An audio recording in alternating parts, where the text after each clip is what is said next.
Hello mga ka-cooking! Ayan, for today, gagawa naman tayo ng tinola. Tinolang manok. Ayan guys, so ito yung aking version.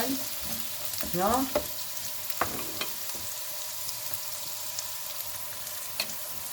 Ayan, haluin natin.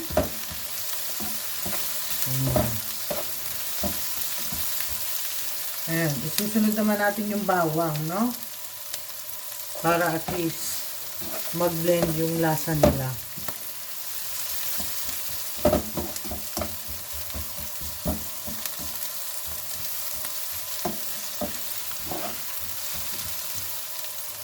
After that guys, ilalagay naman natin yung chicken.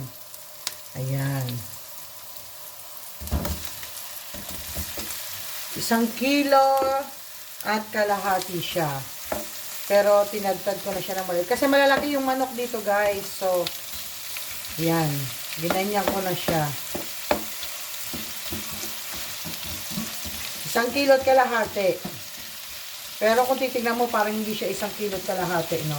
Pero, yan ang ano niya. Yan. Papupula-pulahin natin siya guys. And then, after, ilalagay natin mamaya yung luya. Ayan. Ngayon, hahaluin naman natin na siya, no? At siguro brown na to. Ba-brown na siya guys. Pero pagba-brownin pa natin siya ng husto, no? Para mas masarap, mas malasa.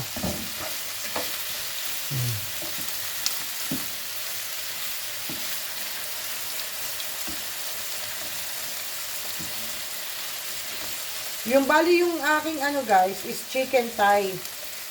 So, yun ang kinuha ko, hindi yung isang buong manok. So, ito yung gusto ko kasi sa manok, no? Yung chicken thigh. So, mas masarap. Para sa akin, ha? Ito yung version ko ng tinola ko.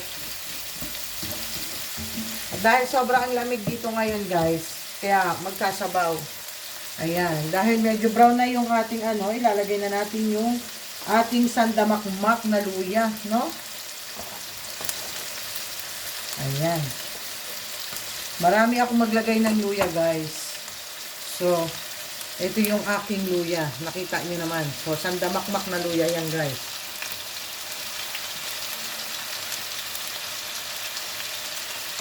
Ayan, haluin natin siya uli.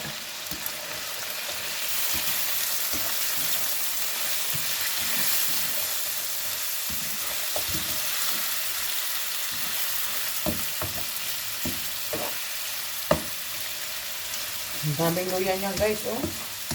Bali yung luya ko dyan guys, alam niyo yung mga malalaking luya na dalawa siya, dalawang buong luyang malalaki. Ayan, para mas masarap. No? Tapos mamaya natin siya lalagyan ng tubig pag ang ating luya ay medyo pumula na din, kagaya ng manok.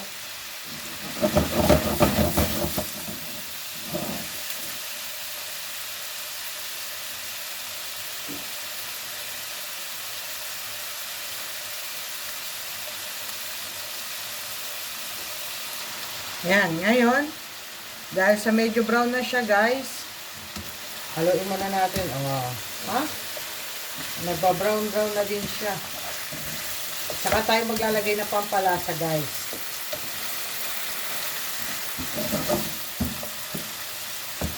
So, maglalagay tayo ngayon ng 1 kutsaritang asin, no? Para pampalasa. Tapos, paminta.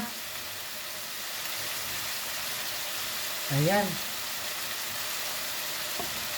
At for the first time gagamit ako ng patis. 1 teaspoon. Ayan.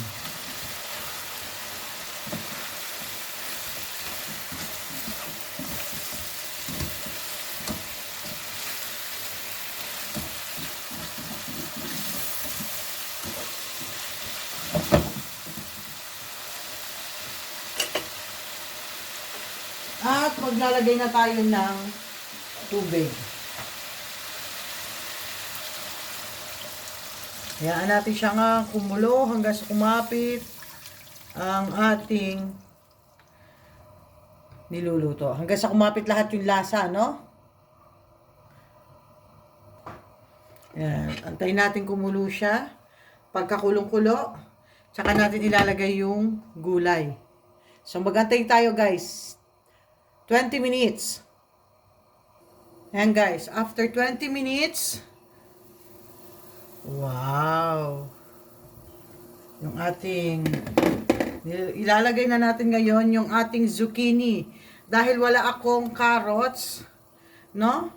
Ay, wala akong sayote dito, o di kaya yung papaya, no? Para sa tinola. So, ito ang ginawa kong alternate.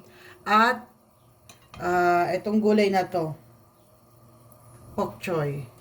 So, ayan, after 20 minutes siyang naluto. Ayan. So, ito yung ating tinola, guys. This is my own version of tinola. Ayan, guys. So, ito yung aking version. So, I hope na nagustuhan nyo, guys. Ayan. So, madali na siyang kukulo, ano? Dahil luto na yung ating chicken. So, madali na itong mga gulay, no? So, I hope na nagustuhan nyo, guys, ang aking version ng tinola.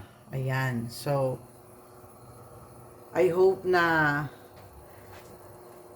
yung sa simpleng luto ko, magustuhan nyo, guys.